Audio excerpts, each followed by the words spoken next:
دونوں طرف سے ہم نے دیکھا جب یہ مذاکرات کے عمل کے بعد یہ لوگ باہر آئے تو جو ہے چوہدری صاحب مجھے بڑا عجیب لگا. اسحاق ڈار صاحب کہتے ہیں جناب اعلیٰ بڑی مثبت ڈیولپمنٹس ہوئی ہیں اور ایک دن الیکشن کے اوپر بھی راضی ہو گئے ہم. جناب اعلیٰ کیئر ٹیکرز جو ہے گورنمنٹس کے تابع تمام الیکشن ہوں گے, بڑی اچھی بات ہے. اور لیکن جناب اعلیٰ اس کے بعد جو تاریخ ہے وہ ابھی طے نہیں ہوئی. تو اس کے اوپر نا میرے دوست نے مجھے ایک لطیفہ بجوایا. وہ کسی ایک دوست نے دوسرے دوست کو بتایا, اس کی شادی نہیں ہو رہی تھی, کہ مبارک ہو میری شادی ہونے والی. انہوں نے کہا اچھا یار یہ لڑکی کہاں کی ہے یار, کون سے علاقے سے اس کا تعلق ہے؟ اس نے کہا یار میں راضی ہو گیا ہوں 50%, وہ لڑکی ابھی جو ہے نا وہ اس کو منانا اس کو ڈھونڈنا وہ ابھی باقی رہتا ہے. تو بھئی تاریخ آپ نے جو طے نہیں کرنی, ہوئی نہیں ہے, کب الیکشن ہونے ہیں, کب اسمبلی ڈیزالو ہونی ہے, تو کیا ہوگا؟ پہلے سنیں اسحاق ڈار صاحب نے کیا فرمایا. ملک میں ایک ہی وقت الیکشنز کا مقصد یہ ہے کہ انگلیاں نہ اٹھے, اس میں بھی اتفاق ہے. پورے ملک میں جب الیکشن ہو تو کیئر ٹیکر گورنمنٹ ہو. تاریخ کا تعین کہ الیکشن کب ہوں, ہمارے دونوں گروپس کی اپنی اپنی ڈیٹس ہیں. اس میں کچھ نیرو تو ہوئی ہیں لیکن ابھی لچک آئی ہے, لیکن وہ ہم ایک پوائنٹ میں بھی نہیں پہنچے. یہ تھا. اس کے بعد اگر پروڈیوسر صاحب آپ کے پاس جو شاہ محمود قریشی کا شاٹ ہے جس کے اندر انہوں نے یہ بتایا کہ جناب اعلیٰ کوئی بات نہیں بنی, سنا سکیں تو. قومی اتفاق رائے کی خاطر ہم نے یہ لچک دکھائی کہ ہم نے ایک دن کی تجویز قبول کی, ہم نے کیئر ٹیکر سیٹ اپ کی جو خواہش ہے اس کو تسلیم کیا. تحلیل اور الیکشن کی ڈیٹ پر ہمارا اتفاق نہ ہو سکا, چنانچہ ہم نے فیصلہ کیا ہے سپریم کورٹ کو ان کی خدمت میں حاضر ہوں گے اور ہم اپنا موقف ان رائٹنگ بتا دیں گے. یہ گزارش کریں گے کیونکہ ہماری پیش رفت ان مذاکرات میں نہیں ہو سکی. پنجاب کے الیکشنز جو 14 تاریخ ہے جو ان کا فیصلہ ہے, تحریک انصاف چاہے گی الیکشنز 14 تاریخ کو کروا دیے جائیں. تو ناظرین اب یہ ڈیولپمنٹ یہ ہے. چوہدری صاحب آج کیا ہوا؟ آج ایک تو الیکشن کمیشن نے نظر ثانی جو ہے اپیل دائر کر دی ہے سپریم کورٹ کے اندر کہ جناب اعلیٰ معذرت ہم جو ہے 14 مئی کو الیکشن نہیں کروا سکتے. دوسری طرف جو آپ کے دوست ہیں پی ٹی آئی والے, انہوں نے پٹیشن فائل کر دی ہے کہ جناب اعلیٰ ہماری بات نہیں بنی حکومت وقت کے ساتھ. ہم تو پہلے دن سے یہ بات کر رہے تھے, ویسے وہ مان نہیں رہے تھے لیکن ان کو شوق تھا مذاکرات کا, کہ اب یہ 14 مئی کو جو ہے جو سپریم کورٹ کا اپنا فیصلہ ہے اس کے اوپر عمل درآمد کراتے ہوئے. اچھا میں نے یہاں بریکنگ نیوز دینی ہے, وہ الیکشن کروائیں. جی صاحب پلیز گو ہیڈ سر. ہاں وہ یہ ہے کہ جو مذاکرات ہوئے ہیں پی ڈی ایم یعنی حکومتی ڈیلیگیشن کے ساتھ پی ٹی آئی کی ٹیم کے شاہ محمود قریشی صاحب اور فواد چودھری صاحب اور علی ظفر صاحب کی ٹیم جو تھی, ان کے جو 3 راؤنڈ ہوئے ہیں, انہوں نے اس بات کو قابل قبول تسلیم کرنے کے پر آمادگی ظاہر کر دی تھی کہ حکومت نے کہا ہے کہ ہم بجٹ کو جون میں جلدی کر کے بجٹ پاس کر کے اسمبلی توڑ دیتے ہیں اور سارے الیکشن ایک ساتھ ہو جاتے ہیں اور آپ اس کو ایگری کریں. پی ٹی آئی کی قیادت اور خاص طور پر میں کہہ رہا ہوں عمران خان صاحب نے کہا کہ یہ لوگ نہایت ناقابل اعتبار لوگ ہیں.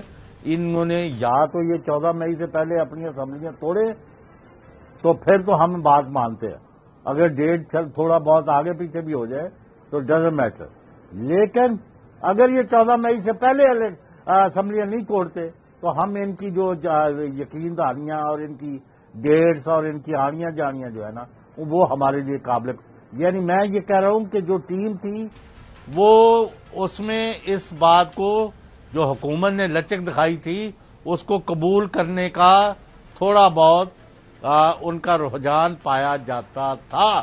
لیکن عمران خان اور باقی قیادت نے عمران خان کی بات سے ایگری کر کے ٹیم کو کہا کہ ہم نے کوئی سائن نہیں کرنے, 14 مئی کا الیکشن ہونا چاہیے, اگر وہ نہیں ہوتا اس سے پہلے یہ ساری اسمبلیاں توڑے تو پھر ہم سائن کرتے ہیں. تو یہ مذاکرات جو ہے عمران خان صاحب کے 2 ٹوک موقف کی وجہ سے کل مکمل نہیں ہوئے, بلکہ یہ کہنا زیادہ مناسب ہوگا کہ ناکام ہو گیا. اب آپ نے کوئی سوال کرنا؟ نہیں, میں آپ کو جیسا بتاتا ہوں, چونکہ اسلام آباد میں اندر سارے کا سارا واقعہ ہوتا ہے, چونکہ ہم اس کو فالو بھی کر رہے تھے, دیکھ رہے, میں آپ کو بتاتا ہوں کہ جو آپ بات کر رہے ہیں نا اس میں فردر ایڈ آن کر دیتا ہوں.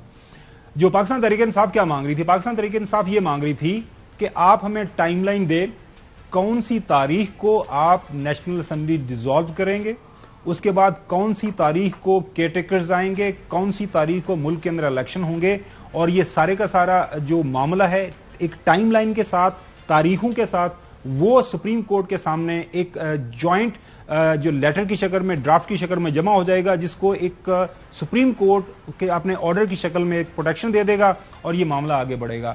میں تو جیسا پہلے دن سے آپ کے سامنے گزارش کر رہا ہوں کہ جس دن موجودہ حکومت یہ تاریخ دے دے گی, وہ چاہے ہفتہ پہلے ہو اپنا وقت پورا کرنے سے, 2 ہفتے ہو, 3 ہفتے پہلے ہو, تاریخ دے دے گی کہ اس تاریخ کو یہ حکومتیں ختم ہو جائیں گی اور یہ کیئر ٹیکرز بن جائے گا اور یہ سارا معاملہ ہو جائے گا, وہ اسی دن سے تو سمجھے گا حکومت ختم ہو گئی. تو یہ کیسے کریں گے؟ بالکل نہیں کریں گے. آپ کمال کرتے ہیں الیکشنز کی, وہ تو کہہ رہے ہیں ان کو 30 جون دے دی تھی. کوئی ایسی بات نہیں جو صاحب, وہ تو اگلے سال کا پورا سال لٹکانے کے چکر میں آپ کمال کرتے ہیں. وہ کہہ رہے ہیں جی کون سا الیکشن دیکھیں گے. میں نے کہا یعنی یار کمیٹی کو میں کوٹ کر رہا ہوں نا, میں اپنی طرف سے نہیں کچھ بتا رہا. میں آپ کی بات 100% درست ہے. میں آپ کو یہ بتا رہا ہوں کہ پاکستان ڈیموکریٹک موومنٹ کی جو گورنمنٹ ہے, جو اس وقت وفاق کے اندر بیٹھے ہوئے, میں تو ان کی سوچ بتا رہا ہوں.